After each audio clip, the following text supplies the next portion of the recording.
Alors, je vous propose d'aborder dans cette séquence la notion de champ supplémentaire qui est un des éléments fondamentaux d'un kit de construction d'une façon générale et à l'intérieur de K2 puisque cette notion de champ supplémentaire est vraiment spécifique, cette appellation en tout cas est spécifique au CCK K2. Donc, pour résumer l'usage de ces champs supplémentaires, l'idée va être que typiquement dans un article Joomla, nous avons du contenu qui est stocké dans un champ de type zone de texte et le fait d'avoir des informations stockées dans un seul et unique champ ne nous permet que difficilement de faire des recherches ou des résultats de recherche pertinents. L'intérêt de pouvoir utiliser la notion de champ supplémentaire sera pour nous un moyen justement de venir éclater les informations et de faire en sorte, si je fais un parallèle avec les items classiques de K2, je vais ouvrir pour cela une des fiches de nos employés, eh bien nous aurons la zone identique qui correspond aux articles de Joomla qui s'appellera ici contenu à l'intérieur de K2. Et nous, l'idée, c'est de venir faire en sorte que toutes ces informations que nous avions récupérées avec le composant Content Uploader, eh bien que nous venions stocker ces informations dans des champs séparés. Nous verrons ensuite dans une autre séquence comment nous pouvons, de par le fait d'avoir séparé ces informations, pouvoir mettre en place un certain nombre de filtres, notamment au travers d'un module que nous allons utiliser et voir ensemble. Alors, avant l'importation de ces types d'informations, je vais venir ici juste pour le tuto créer une catégorie dédiée justement à cette deuxième méthode que nous allons utiliser de gestion justement de ces champs supplémentaires et je vais créer ici un gestion du personnel 2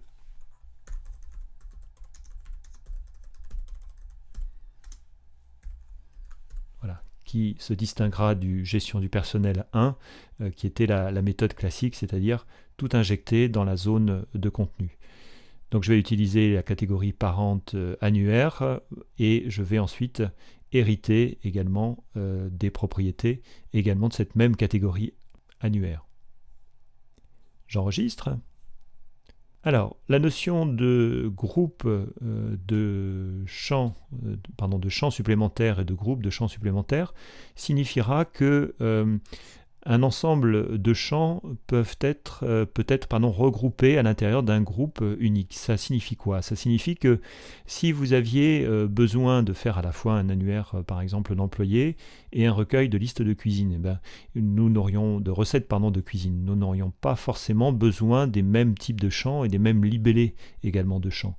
Donc constituer deux groupes différents nous permettra de créer également deux modèles d'informations différents au travers de l'exemple que je vous citais ici. Donc au préalable, bien entendu, avant de créer ces fameux champs supplémentaires, nous allons venir tout simplement créer ce groupe et je vais pour ça cliquer sur le bouton nouveau. Alors vous voyez que la création d'un groupe est très très succincte. Nous avons simplement besoin de saisir ici un libellé. Donc je vais l'appeler annuaire. Et je vais enregistrer. Alors le fait d'avoir créé ce groupe va me permettre, en revenant dans la catégorie, nous allons ici réouvrir gestion du personnel 2, eh bien nous souhaitons que cette catégorie soit associée à un groupe de champs supplémentaires. Nous avons ce type d'information ici, ce qui nous permettra en choisissant ce groupe justement de venir dans les items et dans l'onglet champs supplémentaires voir s'ajouter tous les champs que nous allons plus tard créer et rajouter justement à ce groupe. Donc la deuxième étape, vous l'aurez compris, c'est de créer ces fameux champs supplémentaires et nous allons reprendre en fait la grille du fichier initial Excel qui nous a servi à importer les données à l'intérieur de K2. Nous allons aller donc dans la gestion des champs supplémentaires. Nous allons créer un certain nombre de champs.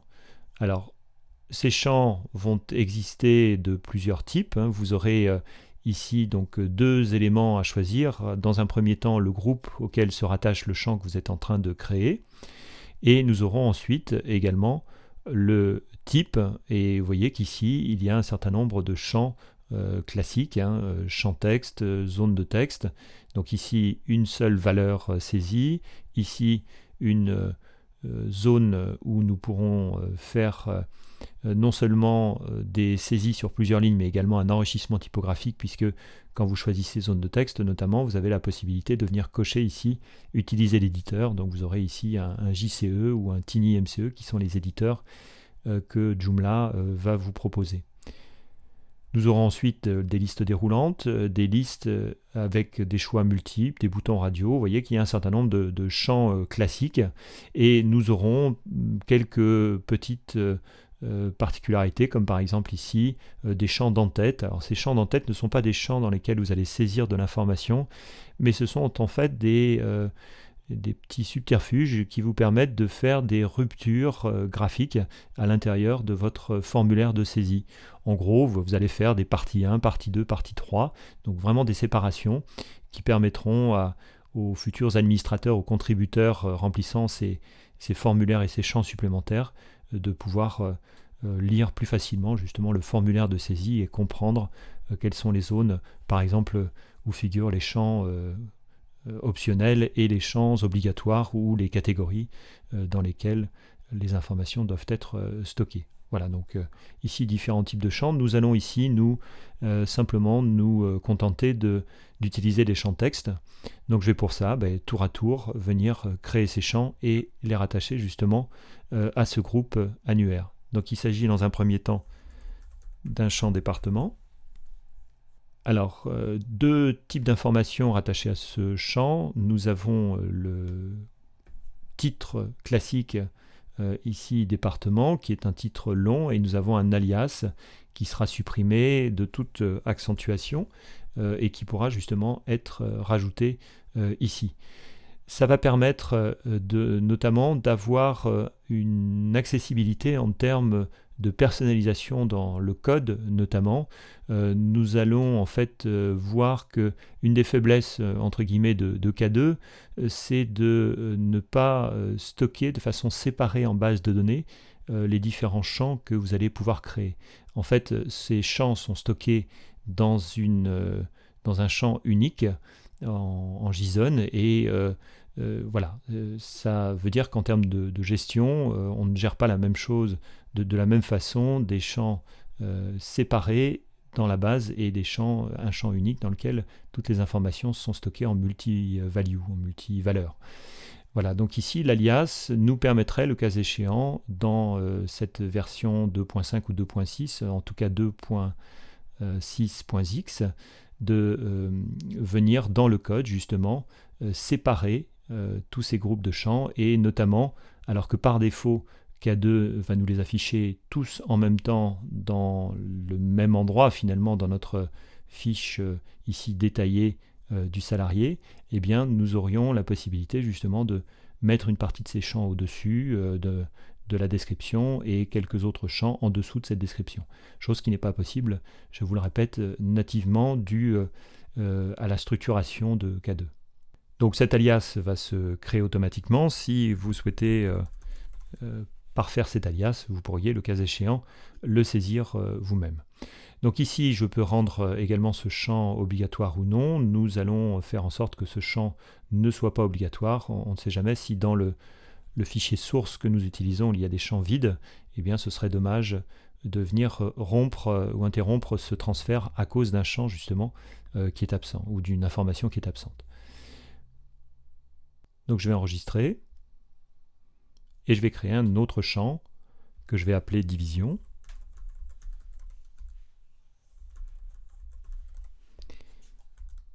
Qui est un champ toujours dans le groupe annuaire et qui est un champ de type champ texte qui n'est pas obligatoire. Je continue.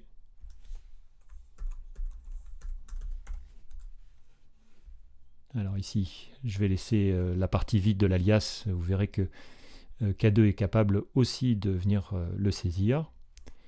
J'enregistre et je ferme. Et vous voyez qu'ici, l'alias a bien été fabriqué. Alors vous voyez qu'il m'a mis par contre une majuscule. C'est pour ça, tout à l'heure, que je vous conseillais justement de parfaire ces alias si jamais vous souhaitiez les harmoniser. Donc ce qui est le cas maintenant. Ensuite, bien, nous allons récupérer, alors non pas le nom, le prénom, puisque ce sont des informations que nous allons laisser dans la partie contenu. Nous ferons un mix un peu des deux. Nous allons donc laisser département, division, fonction en tant que champ supplémentaire. Et c'est pour l'instant tout ce que nous allons vouloir récupérer sous cette forme. Alors ensuite, eh bien, nous allons modifier un petit peu le masque d'importation, justement. Je vais retourner dans Content Uploader, Upload K2 Articles. Et nous allons justement travailler sur deux axes. Alors, je vais supprimer les tags puisqu'ils ne sont plus ici d'actualité. Et je vais en fait vouloir ici supprimer justement ce lot d'informations que j'avais stocké. Puisque le détail concernant les employés, justement, suffira à récupérer les informations natives. Donc nous allons aller chercher le contenu de la colonne E, la colonne F pour les noms et prénoms, le salaire en H, la date d'embauche, date de naissance en I et en J. Et la version de Content Uploader que nous utilisons actuellement est une version qui est en anglais, et donc l'équivalent des champs supplémentaires, vous l'aurez compris, c'est Extra Fields que vous avez ici. Et je vais en fait retrouver à l'intérieur la possibilité d'afficher mes champs. Vous voyez qu'ici la zone est vide, mais tout simplement parce que je ne lui ai pas indiqué dans le pavé du haut ici qu'il s'agissait d'associer justement ce masque d'importation avec un groupe de champs supplémentaires. Donc dès que vous faites ce choix, vous voyez que dynamiquement il est allé me chercher les informations qui m'intéressaient. Donc initialement dans mon tableau, département, division, fonction sont les trois premières colonnes de mon tableau. Donc comme mon tableau commence à partir de la colonne A, eh bien, je vais venir lui mettre entre accolades le contenu de ces différentes cases.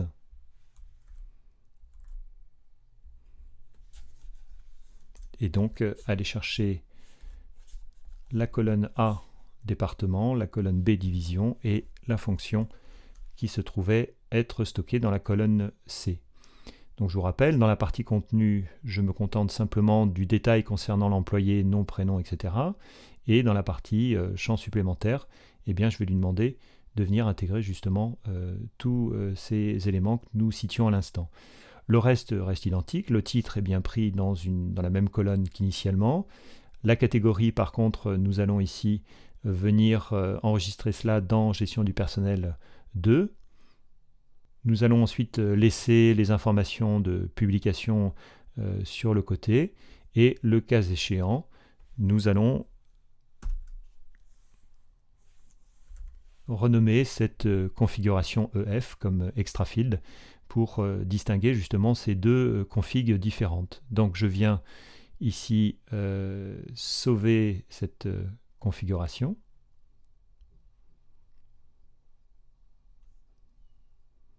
Donc j'ai bien conservé normalement tous mes enregistrements, mon masque d'importation, je vérifie tout de même. Ah, vous voyez que le fait d'avoir sauvé sous un autre nom m'a supprimé mes références.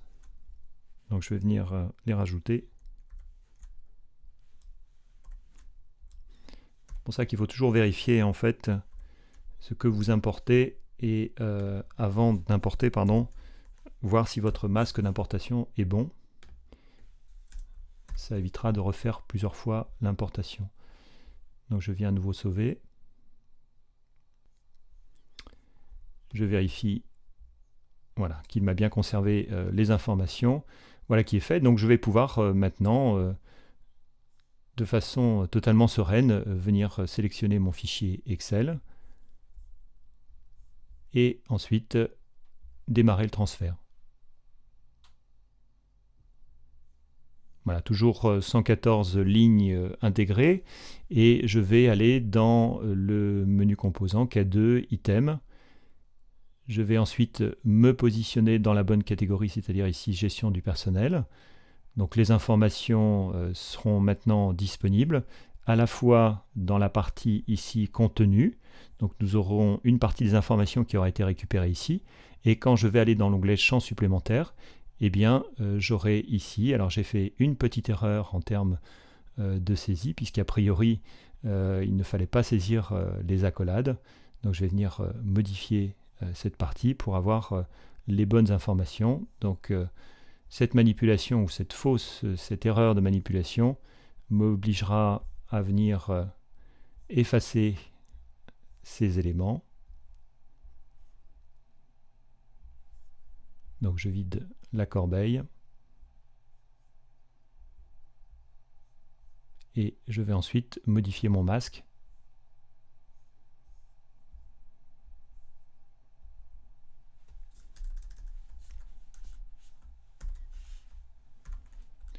Donc ce qu'il faut retenir ici, c'est que tout simplement, voilà, seule la zone de contenu va faire appel aux accolades. Le reste de cette zone d'importation va forcément traiter la référence de la colonne sans les accolades saisies au préalable, accolades ouvrantes et accolades fermantes. Donc nous allons enregistrer avant l'importation le masque, revérifier à nouveau si tout est présent. A priori c'est le cas ici et c'est le cas également ici. Et nous faisons à nouveau parcourir. Et nous lançons le transfert. Je retourne dans mes éléments. Toujours dans la catégorie gestion du personnel 2, nous allons réouvrir une fiche. Et dans la partie contenu, nous avons la première partie des informations et dans champ supplémentaire, eh bien voilà, j'ai récupéré les bonnes informations. Vous voyez ici recherche, photocopieur, concepteur.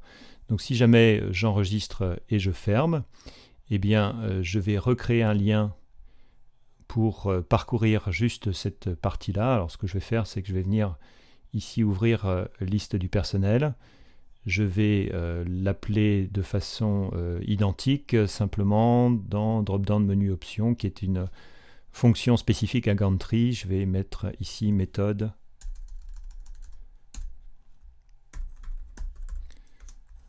champ sup. Comme ça me permettra de distinguer les deux liens. Alors, dans les paramètres de base, bien entendu, cette copie doit pointer sur l'autre catégorie, c'est-à-dire gestion du personnel 2. Nous faisons une copie donc, et je vais pouvoir actualiser, retrouver donc ici, alors il m'a rajouté un suffixe entre parenthèses, je vais le retirer ici.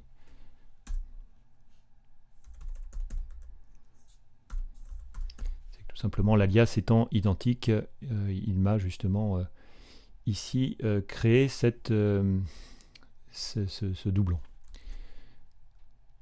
Donc j'ai bien ici l'appel de l'ensemble de mes fichiers et donc quand je vais ouvrir ma fiche, eh bien, je vais avoir l'équivalent de la zone ici de contenu qui va se stocker à cet endroit-ci et nous avons en dessous une liste justement des champs supplémentaires et de leurs données qui apparaissent les unes en dessous des autres.